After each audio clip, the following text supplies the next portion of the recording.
12 नवंबर को उत्तरकाशी के सिलक्यारा में टनल हादसा हुआ था। लगातार 15 दिनों से मजदूरों को सुरंग से बाहर निकालने की कोशिश की जा रही है। वहीं अब उत्तरकाशी के सिलक्यारा टनल हादसे में सेना के जवानों ने मोर्चा संभाल लिया है। उम्मीद की जा रही है कि मैन्युअली सेना के जवान ड्रिलिंग कर मजदूरों तक जल्द पहुंचेंगे। 12 नवंबर से अब तक सिलक्यारा टनल हादसे में क्या क्या हुआ है, इसे लेकर एचएनएन ने वरिष्ठ पत्रकार डॉक्टर अजय ढोंडियाल से खास बातचीत की। देखिए, टनल हादसे को 2 हफ्ते हो चुके हैं। ऐसे में कई सवाल उठ रहे हैं और ऐसे में ये भी है कि वहाँ पर काम भी हो रहा है। ऐसा नहीं कि काम नहीं हो रहा। टनल हादसे में वहाँ पर तमाम तरह के विशेषज्ञ लगे हैं, पूरी टीम लगी है, राज्य सरकार, केंद्र सरकार सभी लगे हुए हैं। लेकिन क्या कुछ पेच फंस रहे हैं, उन पेच के बारे में हम जानेंगे। हमारे साथ डॉक्टर अजय ढोंडियाल जी जुड़ चुके हैं, जो कि एक वरिष्ठ पत्रकार भी है। डॉक्टर अजय ढोंडियाल जी, स्वागत है चैनल में। डॉक्टर अजय ढोंडियाल जी, देखिए क्या पेच फंस रहे हैं। आज 2 हफ्ते हो चुके हैं, ऐसे में पेच क्या फंस रहे हैं सर?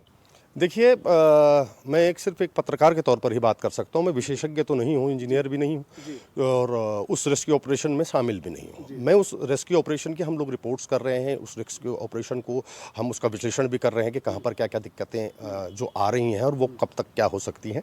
उन पर ही बात है कि देखिए, रेस्क्यू ऑपरेशन को 2 हफ्ते से ज़्यादा का वक्त बीत चुका है। ठीक है, लंबा रेस्क्यू ऑपरेशन चल रहा है और भारतवर्ष का सबसे लंबा रेस्क्यू ऑपरेशन है इस वक्त जो चल रहा है। उसमें जो सबसे बड़ी दिक्कतें ये आ रही हैं कि जब ड्रिल आप कर रहे हैं, हॉरिजॉन्टली अभी ड्रिलिंग का काम चल रहा था जो कि 2 दिन से रुका हुआ है। वो हॉरिजॉन्टल ड्रिलिंग के सामने जब अंदर पाइप्स डाले जा रहे हैं ऑगर मशीन से और बीच बीच में जो मलबे के साथ लोहा आ जा रहा है, जो रिप्स हैं, जो उस समय टनल को सेफ्टी के लिए जो रिप्स जो उसमें बनाई गई थी, वो रिप्स गिरी हैं उस मलबे के साथ। वो रिप्स को जब उन पर टकरा रही है मशीन, तो मशीन का मुहाना भी खराब हो रहा है, उसके उपकरण खराब हो जा रहे हैं पुर्जे। और उसके साथ फिर क्या हो रहा है कि उन रिप्स को हटाने के लिए मैन्युअली उनको कटर से काटा जा रहा है, जिसमें घंटों का वक्त लग रहा है।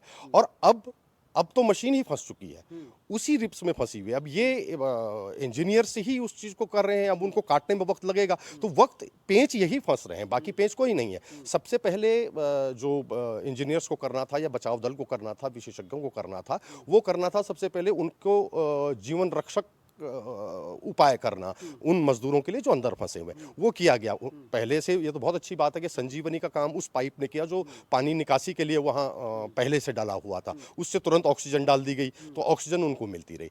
बात रही आगे भोजन की। भोजन के लिए नया एक पाइप डाल दिया गया, पहले तो उसी से भोजन भेजा जा रहा था, लेकिन अब दूसरा पाइप डाला गया जो कि पिछले 1 हफ्ते से उस पाइप से उनको भोजन जा रहा है, और सॉलिड भोजन जा रहा है, कुक्ड फूड जा रहा है, पका हुआ भोजन जा रहा है, रोटी जा रही है, खिचड़ी जा रही है, दलिया जा रहा है, फल जा रहे हैं, उसी से उनको दवाएं भी अंदर भेजी जा रही हैं। तो सबसे पहले तो उनको सेव करना था, वो सेफ हैं।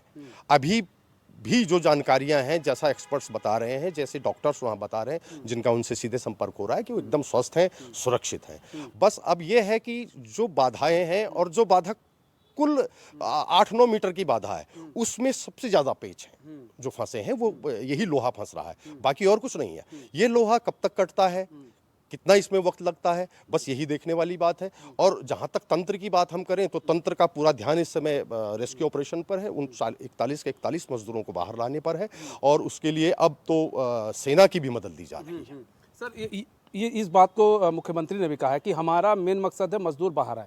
अब किसी तरह भी बाहर आए, वो पूरी कोशिश कर रहे हैं। अच्छा, एक चीज़ और भी है कि अब कहा जा रहा है वर्टिकली भी पूरा उसको काम किया जाएगा, उसके लिए भी लोग लग गए हैं।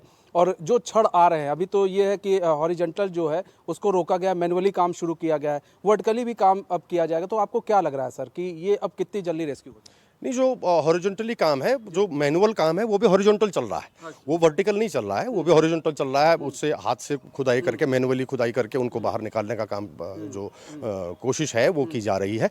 जो वर्टिकल के लिए जो इन्होंने कहा था विशेषज्ञों ने कि हम वर्टिकल ड्रिल भी करेंगे, वर्टिकल बोरिंग करेंगे, तो वर्टिकल बोरिंग के लिए भी मशीन वहाँ पर पूरी तरह तैयार है, लेकिन उसमें कंपन बहुत ज़्यादा होने की वजह से उसको अभी स्टार्ट नहीं किया गया है। अभी पहले मैनुअल देखा जा रहा है कि मैनुअल कितना पहुँचा जा सकता है। जैसे आर्मी, अब देखिए वहाँ पर आ गई तो आर्मी के भी इंजीनियर्स उसको देखेंगे कि मैनुअली कितनी देर में यहाँ तक पहुँचा जा सकता है। अगर लगेगा कि इसमें ज़्यादा वक्त लगेगा तो फिर हो सकता है कि वर्टिकली वाले पर ये काम शुरू कर दें तुरंत।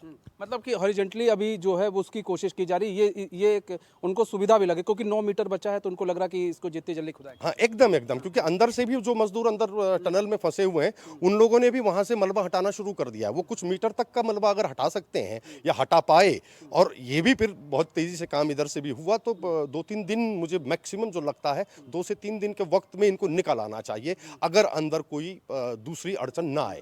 दूसरी अड़चन ना आए तो 2 से 3 दिन के अंदर निकले। बहुत बहुत धन्यवाद हमारे साथ जुड़ने के लिए सर। जी धन्यवाद।